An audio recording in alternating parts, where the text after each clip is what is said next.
तीसरा अध्याय, भक्ति के कष्ट की निवृत्ति। नारद जी कहते हैं, अब मैं भक्ति, ज्ञान और वैराग्य को स्थापित करने के लिए प्रयत्न पूर्वक श्री सुखदेव जी के कहे हुए भागवत शास्त्र की कथा द्वारा उज्जवल ज्ञान यज्ञ करूँगा। यह यज्ञ मुझे कहाँ करना चाहिए? आप इसके लिए कोई स्थान बता दीजिए। आप लोग वेद के पारगामी हैं, इसलिए मुझे इस शुक शास्त्र की महिमा सुनाइए। यह भी बताइए कि श्रीमद् भागवत की कथा कितने दिनों में सुनानी चाहिए और उसके सुनने की विधि क्या है। सनकादि बोले, नारद जी, आप बड़े विनीत और विवेकी हैं। सुनिए, हम आपको ये सब बातें बताते हैं। हरिद्वार के पास आनंद नाम का एक घाट है। वहाँ अनेकों ऋषि रहते हैं तथा देवता और सिद्ध लोग भी उसका सेवन करते रहते हैं। भांति भांति के वृक्ष और लताओं के कारण वह बड़ा सघन है और वहाँ बड़ी कोमल नवीन बालू बिछी हुई है। वह घाट बड़ा ही सुरम्य और एकांत प्रदेश में है। वहाँ हर समय सुनहले कमलों की सुगंध आया करती है। उसके आसपास रहने वाले सिंह आदि परस्पर विरोधी जीवों के चित्त में भी वैरभाव नहीं है। वहाँ आप बिना किसी विशेष प्रयत्न के ही ज्ञान यज्ञ आरंभ कर दीजिए। उस स्थान पर कथा में अपूर्व रस का उदय होगा। भक्ति भी अपनी आंखों के ही सामने निर्बल और जरा जीर्ण अवस्था में पड़े हुए ज्ञान और वैराग्य को साथ लेकर वहाँ आ जाएगी। क्योंकि जहाँ भी श्रीमद् भागवत की कथा होती है, वहाँ ये भक्ति आदि अपने आप पहुँच जाते हैं। वहाँ कानों में कथा के शब्द पड़ने से ये तीनों तरुण हो जाएंगे। सूत जी कहते हैं, इस प्रकार कहकर नारद जी के साथ सनकादि भी श्रीमद् भागवत कथामृत का पान करने के लिए वहाँ से तुरंत गंगा तट पर चले आए। जिस समय वे तट पर पहुँचे, भूलोक, देवलोक और ब्रह्मलोक सभी जगह इस कथा का हल्ला हो गया। जो भगवत कथा के रसिक विष्णु भक्त थे, वे सभी श्रीमद् भागवतामृत का पान करने के लिए सबसे आगे दौड़ दौड़ कर आने लगे। भृगु, वशिष्ठ, च्यवन, गौतम, मेधातिथि, देवल, देवरात, परशुराम, विश्वामित्र, शाकल, मार्कंडेय, दत्तात्रेय, पिप्पलाद, योगेश्वर, व्यास और पराशर, छायाशुक, जाजली और जनु आदि सभी प्रधान मुनिगण अपने अपने पुत्र, शिष्य और स्त्रियों समेत बड़े प्रेम से वहां आए। इनके सिवा वेद, वेदांत, मंत्र, तंत्र, 17 पुराण और 6 शास्त्र भी मूर्तिमान होकर वहां उपस्थित हुए। गंगा आदि नदियां, पुष्कर आदि सरोवर, कुरुक्षेत्र आदि समस्त क्षेत्र, सारी दिशाएं, दंडक आदि वन, हिमालय आदि पर्वत तथा देव, गंधर्व और दानव आदि सभी कथा सुनने चले आए। जो लोग अपने गौरव के कारण नहीं आए, महर्षि भृगु उन्हें समझा बुझा कर ले आए। तब कथा सुनाने के लिए दीक्षित होकर श्री कृष्ण परायण सनकादि नारद जी के दिए हुए श्रेष्ठ आसन पर विराजमान हुए। उस समय सभी श्रोताओं ने उनकी वंदना की। श्रोताओं में वैष्णव, विरक्त, सन्यासी और ब्रह्मचारी लोग आगे बैठे और उन सबके आगे नारद जी विराजमान हुए। एक ओर ऋषिगण, एक ओर देवता, एक ओर वेद और उपनिषद आदि तथा एक ओर तीर्थ बैठे और दूसरी ओर स्त्रियां बैठी। उस समय सब ओर जय जयकार, नमस्कार और शंखों का शब्द होने लगा और अबीर, गुलाल, खील एवं फूलों की खूब वर्षा होने लगी। कोई देव श्रेष्ठ तो विमानों पर चढ़कर वहां बैठे हुए सब लोगों पर कल्प वृक्ष के पुष्पों की वर्षा करने लगे। सूत जी कहते हैं, इस प्रकार पूजा समाप्त होने पर जब सब लोग एकाग्रचित्त हो गए, तब सनकादि ऋषि महात्मा नारद को श्रीमद् भागवत का महात्म्य स्पष्ट करके सुनाने लगे। सनकादि ने कहा, अब हम आपको इस भागवत शास्त्र की महिमा सुनाते हैं। इसके श्रवण मात्र से मुक्ति हाथ लग जाती है। श्रीमद् भागवत की कथा का सदा सर्वदा सेवन आस्वादन करना चाहिए। इसके श्रवण मात्र से श्री हरि हृदय में आ विराजते हैं। इस ग्रंथ में 18,000 श्लोक और 12 स्कंद है तथा श्री सुखदेव और राजा परीक्षित का संवाद है। आप यह भागवत शास्त्र ध्यान देकर सुनिए।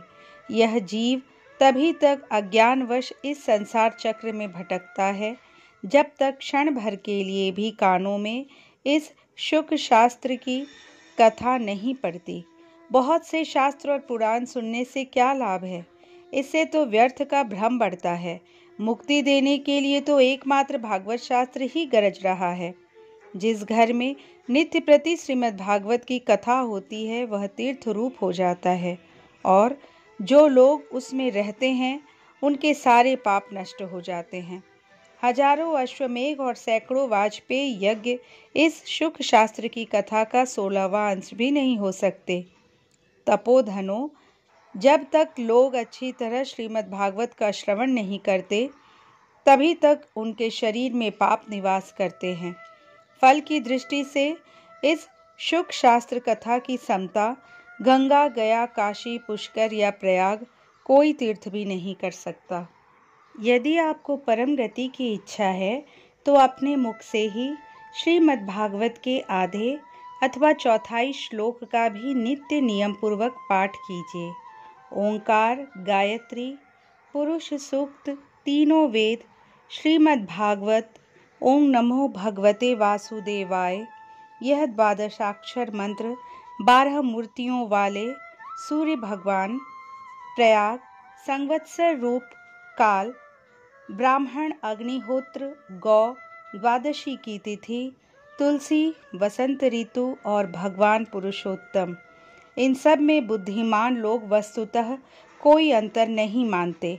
जो पुरुष अहर्निश अर्थ सहित श्रीमद् भागवत शास्त्र का पाठ करता है उसके करोड़ों जन्मों का पाप नष्ट हो जाता है, इसमें तनिक भी संदेह नहीं है। जो पुरुष नित्य प्रति भागवत का आधा या चौथाई श्लोक भी पढ़ता है उसे राजसूय और अश्वमेध यज्ञों का फल मिलता है। नित्य भागवत का पाठ करना, भगवान का चिंतन करना, तुलसी को सींचना और गौ की सेवा करना, ये चारों समान हैं। जो पुरुष अंत समय में श्रीमद् भागवत का वाक्य सुन लेता है उस पर प्रसन्न होकर भगवान उसे वैकुंठ धाम दे देते हैं। जो पुरुष इसे सोने के सिंहासन पर रखकर विष्णु भक्त को दान करता है वह अवश्य ही भगवान का सायुज्य प्राप्त करता है। जिस दुष्ट ने अपनी सारी आयु में चित्त को एकाग्र करके श्रीमद् भागवतामृत का थोड़ा सा भी रसास्वादन नहीं किया उसने तो अपना सारा जन्म चांडाल और गधे के समान व्यर्थ ही गंवा दिया। वह तो अपनी माता को प्रसव पीड़ा पहुंचाने के लिए ही उत्पन्न हुआ। जिसने इस शुक शास्त्र के थोड़े से भी वचन नहीं सुने वह पापात्मा तो जीता हुआ भी मुर्दे के समान है। पृथ्वी के भार स्वरूप उस पशुतुल्य मनुष्य को धिक्कार है। यूं स्वर्गलोक में देवताओं में प्रधान इंद्रादि कहा करते हैं। संसार में श्रीमद् भागवत की कथा का मिलना अवश्य ही कठिन है। जब करोड़ों जन्मों का पुण्य होता है तभी इसकी प्राप्ति होती है। नारद जी, आप बड़े ही बुद्धिमान और योग निधि हैं। आप प्रयत्न पूर्वक कथा का श्रवण कीजिए। इसे सुनने के लिए दिनों का कोई नियम नहीं है। इसे तो सर्वदा ही सुनना अच्छा है। इसे सत्य भाषण और ब्रह्मचर्य पालन पूर्वक सर्वदा ही सुनना श्रेष्ठ माना गया है। किंतु कलयुग में ऐसा होना कठिन है, इसलिए इसकी सुखदेव जी ने जो विशेष विधि बताई है वह जान लेनी चाहिए। कलयुग में बहुत दिनों तक चित्त की वृत्तियों को वश में रखना, नियमों में बंधे रहना और किसी पुण्य कार्य के लिए दीक्षित रहना कठिन है। इसलिए सप्ताह श्रवण की विधि है। श्रद्धापूर्वक कभी भी श्रवण करने से अथवा माघ मास में श्रवण करने से जो फल होता है वही फल श्री सुखदेव जी ने सप्ताह श्रवण में निर्धारित किया है। मन के असंयम, रोगों की बहुलता और आयु की अल्पता के कारण तथा कलियुग में अनेकों दोषों की संभावनाओं से ही सप्ताह श्रवण का विधान किया गया है। जो फल तप, योग और समाधि से भी प्राप्त नहीं हो सकता, वह सर्वांग रूप में सप्ताह श्रवण से सहज में ही मिल जाता है। सप्ताह श्रवण यज्ञ से बढ़कर है, व्रत से बढ़कर है, तप से कहीं बढ़कर है, तीर्थ सेवन से तो सदा ही बड़ा है, योग से बढ़कर है, यहाँ तक कि ध्यान और ज्ञान से भी बढ़कर है। अजी, इसकी विशेषता का कहाँ तक वर्णन करें? यह तो सभी से बढ़ चढ़ कर है। शौनक जी ने पूछा, सूत जी, यह तो आपने बड़े आश्चर्य की बात कही। अवश्य ही यह भागवत पुराण योग वेत्ता ब्रह्मा जी के भी आदि कारण श्री नारायण का निरूपण करता है, परंतु यह मोक्ष की प्राप्ति में ज्ञान आदि सभी साधनों का तिरस्कार करके इस युग में उनसे भी कैसे बढ़ गया? सूत जी ने कहा, शौनक जी, जब भगवान श्री कृष्ण इस धराधाम को छोड़कर अपने नित्य धाम को जाने लगे, तब उनके मुखारविंद से एकादश स्कंध का ज्ञानोपदेश सुनकर भी उद्धव जी ने पूछा। उद्धव जी बोले, गोविंद, अब आप तो अपने भक्तों का कार्य करके परम धाम को पधारना चाहते हैं, किंतु मेरे मन में एक बड़ी चिंता है। इसे सुनकर आप मुझे शांत कीजिए। अब घोर कलिकाल आया ही समझिए, इसलिए संसार में फिर अनेकों दुष्ट प्रकट हो जाएंगे। उनके संसर्ग से जब अनेकों सत्पुरुष भी उग्र प्रकृति के हो जाएंगे, तब उनके भार से दबकर यह गोरूपिणी पृथ्वी किसकी शरण में जाएगी?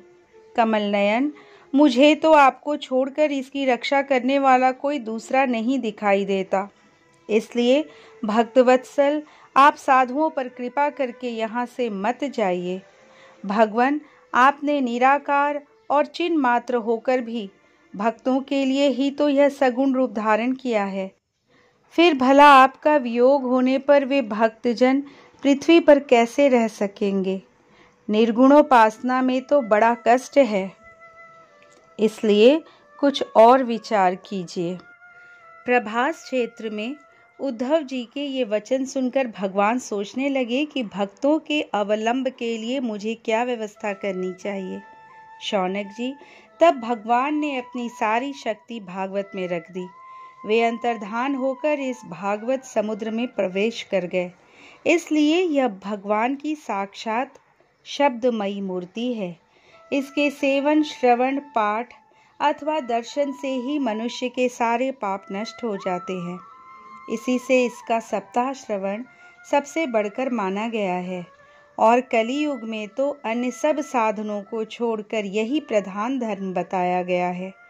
कली काल में यही ऐसा धर्म है जो दुख, दरिद्रता, दुर्भाग्य और पापों की सफाई कर देता है तथा काम, क्रोध आदि शत्रुओं पर विजय दिलाता है। अन्यथा भगवान की इस माया से पीछा छुड़ाना देवताओं के लिए भी कठिन है, तो मनुष्य तो इसे छोड़ ही कैसे सकते हैं। अतः इससे छूटने के लिए भी सप्ताह श्रवण का विधान किया गया है। सूत जी कहते हैं, शौनक जी, जिस समय सनकादि मुनीश्वर इस प्रकार सप्ताह श्रवण की महिमा का बखान कर रहे थे, उस सभा में एक बड़ा आश्चर्य हुआ। इसे मैं तुम्हें बतलाता हूँ, सुनो। वहाँ तरुणावस्था को प्राप्त हुए अपने दोनों पुत्रों को साथ लिए विशुद्ध प्रेम रूपा भक्ति बार बार श्री कृष्ण गोविंद हरे मुरारी, हे नाथ नारायण वासुदेव आदि भगवान नामों का उच्चारण करती हुई अकस्मात प्रकट हो गई। सभी सदस्यों ने देखा कि परम सुंदरी भक्ति रानी भागवत के अर्थों का आभूषण पहने वहां पधारी। मुनियों की उस सभा में सभी यह तर्क वितर्क करने लगे कि ये यहाँ कैसे आई, कैसे प्रविष्ट हुई। तब सनकादि ने कहा, ये भक्ति देवी अभी अभी कथा के अर्थ से निकली हैं।